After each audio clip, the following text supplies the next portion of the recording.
Horror मंत्रा YouTube channel में आपका स्वागत है। आज की हॉरर स्टोरी का नाम है चुड़ैल से शादी करने को उतारो, जिसे सुनकर रोंगटे खड़े हो जाएंगे। अगर रात के 12 बजे इस हॉरर स्टोरी को सुन रहे हैं तो पहले पेशाब जरूर कर लेना, वरना पैंट गीली हो जाएगी। तो हेडफोन लगा के कमरे की लाइट्स ऑफ कर लें, क्योंकि ये वक्त हो रहा है डर के सच्चे एहसास को करने का। अगर चैनल पर नए हैं तो सब्सक्राइब जरूर कर लेना, ताकि हर एक वीडियो की नोटिफिकेशन मिलती रहे। यह एक सत्य और आंखों देखी घटना है। हमारा गांव गोंडा जिले में पड़ता है। यह उस समय की बात है जब गांव में 18 से 19 साल की उम्र में सब लड़कों की शादी कर दी जाती थी। उनमें से एक मेरा मित्र रमाकांत भी है।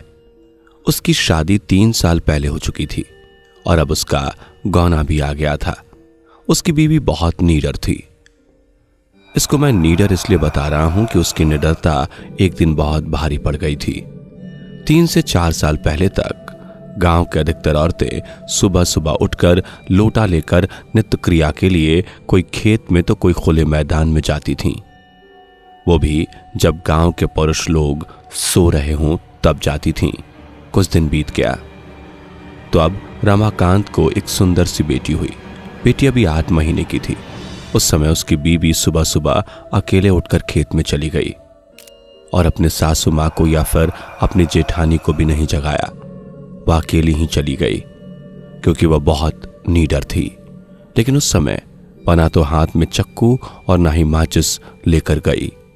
जिस घर को बच्चा पैदा होता है उससे 1 साल तक उस घर की औरतों को बाहर अकेले नहीं भेजा जाता। वह भी सुबह सुबह बिना किसी को साथ लिए, क्योंकि उस औरत पर भूत प्रेत इन लोगों का साया जल्दी पड़ता है। लेकिन वह अकेली गई थी।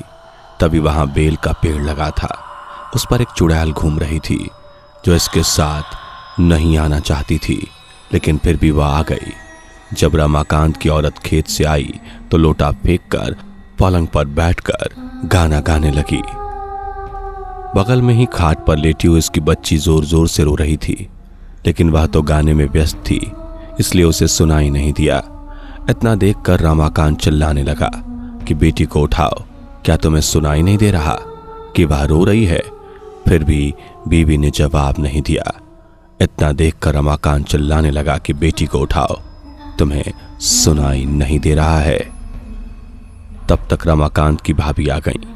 वह समझ गई कि यह कौन है और रमाकांत को इशारा किया कि जाओ दादाजी को बुला लाओ। इतना सुनते ही रमाकांत समझ गया कि मेरी बीवी के ऊपर कोई चुड़ैल का साया है। तभी भाभी ने दादाजी का नाम लिया। तब तो रमाकांत पलंग पर बैठकर दादागिरी झाड़ने लगा और बोला, तुम कौन हो? यहां पर क्यों आई हो? क्या तुम मुझसे शादी करना चाहती हो? तब तक गांव की कुछ औरतें और कुछ पुरुष मजा लेने के लिए इकट्ठा हो गए। चुड़ैल ने कहा, मुझे तुम में क्यों दिलचस्पी हो रही है? क्यों मुझसे शादी करने के लिए उतारू हो? तो रमाकांत ने झट से बोला, मैं तो कुछ काम धंधा करता नहीं। अगर तुम साथ रहोगी तो धन लाती रहोगी। चुड़ैल ने हंसकर बोला, ऐसा कुछ नहीं होता। हमारे में भी कोई ना कोई मुखिया जरूर रहता है जो धन दौलत की रखवाली करता है। तुम चाहो तो हमारी दुनिया में चलो, तब मैं तुम्हें सब कुछ दे दूंगी, पर अभी नहीं, क्योंकि तुम जीवित हो। रमाकांत समझ गया कि अब मेरे हाथ कुछ नहीं आने वाला, तो उसने बोला कि ब्राह्मण परिवार में आते तुम्हें डर नहीं लगा? और नीचे बैठे हुए सभी लोग मजे लेकर हंस रहे थे। तब तक दादाजी भी आ गए और बोला कि यहां से सब लोग हट जाओ और अपने अपने घर जाओ। इतने में रमाकांत की बीवी भी पलंग से नीचे उतरकर सिर पर पल्लू डाल दिया और चुड़ैल भी चली गई। तब रमाकांत मन ही मन बड़बड़ाने लगा कि इनको भी अभी आना था। अगर थोड़ी देर बाद आते तो क्या पता मैं माला माल हो जाता। बेचारा रमाकांत दुखी हो गया। उम्मीद है कि आपको आज की हॉरर स्टोरी पसंद आई होगी। बाकी आपका वीडियो के विषय में क्या कहना है कमेंट में ज़रूर बताएं, और इस तरह की भूत या वीडियोस देखते रहने के लिए हमारे चैनल हॉरर मंत्रा को सब्सक्राइब करना ना भूलें। फिर मिलेंगे एक और डरावनी वीडियो के साथ। तब तक जय हिंद, जय भारत। दोस्तों, आपकी स्क्रीन पर 2 और वीडियोस दिख रही हैं जो बहुत ही डरावनी है, जिसे देखने के लिए आप इस स्क्रीन पर क्लिक करें।